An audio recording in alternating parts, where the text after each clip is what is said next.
दोन धर्मियांमध्ये जाणून बुजून जातीय तेढ निर्माण करून धार्मिक कलह द्वेष पसरवण्याचा प्रयत्न केल्याप्रकरणी रामगिरी गुरु नारायण गिरी महाराज सरलाबेट यांच्यावर गुन्हा दाखल करून तातडीने अटक करण्याबाबत आश्रय बौद्धिश सामाजिक संस्था सोलापूर व समस्त मुस्लिम समाजाच्या वतीने वरिष्ठ पोलीस निरीक्षक जोडबाईपेठ पोलीस स्टेशन यांना निवेदन देण्यात आले। रामगिरी गुरु नारायण गिरी महाराज सरलाबेट यांनी मौजे पंचाळे तालुका सिन्नर जिल्हा नाशिक या ठिकाणी सप्ताह दरम्यान प्रवचनामध्ये उपस्थित जनसमुदायासमोर धर्माची व धर्मगुरूची प्रतिमा मलिन होईल असे जाणीवपूर्वक प्रवचन केले आहे। 10-20 वर्षे ज्यांनी मौलाना म्हणून काम केले आहे त्यांनी इस्लामचा सूक्ष्म अभ्यास केला असता त्यांना यात अन्याय अत्याचाराशिवाय काही आढळून न आल्याने त्यांनी इस्लाम धर्म सोडून दिलाय। मोहम्मद पैगंबर यांनी वयाच्या 50व्या वर्षी 6 वर्षाच्या मुलीसोबत विवाह केला, ज्यांचे आदर्शच अत्याचारी आहेत।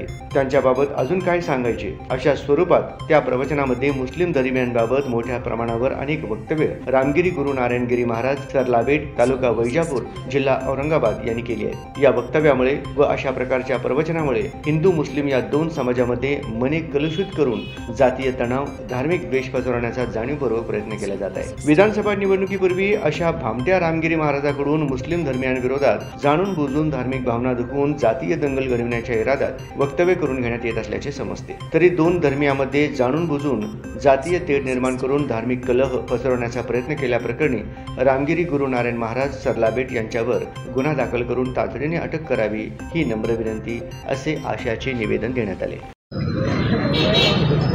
आज हम जोड़बाईपेठ पुलिस चौकी में हरामखोर महाराज बोलने की भी लायकी का नहीं है, चामचोट साला भड़वा, हम अभी तक सब सब्र कर रहे हैं।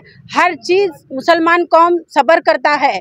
हमारे बुरके पे बोले हम सब्र करें, हमारे लड़कों को मारा गया हम सब्र करें, हमारे मजहब पे बोले हम सब्र करें, लेकिन अब हम हमारे हुजूर के शान में गुस्ताखी नहीं सब्र करेंगे। इसलिए हम शहर उत्तर सोलापुर समस्त मुस्लिम समाज और आश्रय बौद्धिश सामाजिक संस्था की तरफ से जोड़बाईपेठ में एक एप्लीकेशन दिए कि उसके ऊपर यहाँ FIR फटना। अगर ऐसा नहीं होगा तो मैं अल्टीमेट देती हूँ कि यहाँ से FIR महाराष्ट्र पर नहीं फटेगा तो आमरण उपोषण करेंगे हम सब मुस्लिम मिलके।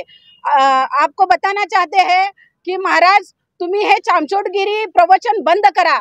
आता तुम्ही जिथं पण प्रवचनाला जाता समाजामध्ये एकोपा निर्माण करा। तुम्हाला माहित नाही आहे की आमच्या हुजूरने काय काय केलं आहे। तुम्हाला प्रवचनमध्ये जर सांगायचं असेल तर त्यांचे खूप म्हणजे शिक्षण आहे जे तुम्ही स्वतः घेऊ शकता। तुम्हाला माहिती नाही आहे आमच्या इस्लाममध्ये असं आहे की जर शेजारी एक उपाशी झोपत असेल तर ते बघायचं नसतं, पहिला त्याला पोट भरून त्याला जेवण द्या। असे हे इस्लाममध्ये भरपूर आमचे संस्कार आहेत जे तुम्हाला घेण्यासारखे आहेत। आणि आमच्या मुस्लिम समाजामध्ये कुठलाही मौलाना कुठलेही उलमा समस्त अभ्यास करून आमचा समाज सोडलेला नाही। इतर समाज ही मुस्लिम समाजला ॲक्सेप्ट केलेला आहे की आमच्या मुस्लिम समाजामध्ये इतका जर एकोपा आहे आणि इस्लामबद्दल प्रेम आहे आणि याबद्दल तुम्ही जर दुसऱ्यांदा आमच्या हुजूर पाक सल्लल्लाहु अलैहि वसल्लम बद्दल कोणीही त्यांच्या शान बद्दल गुस्ताखी केली आम्ही जीव द्यायला तयार आहे, पण त्यांच्याबद्दल अपशब्द ऐकायला तयार नाही अशी गवाही देते। धन्यवाद।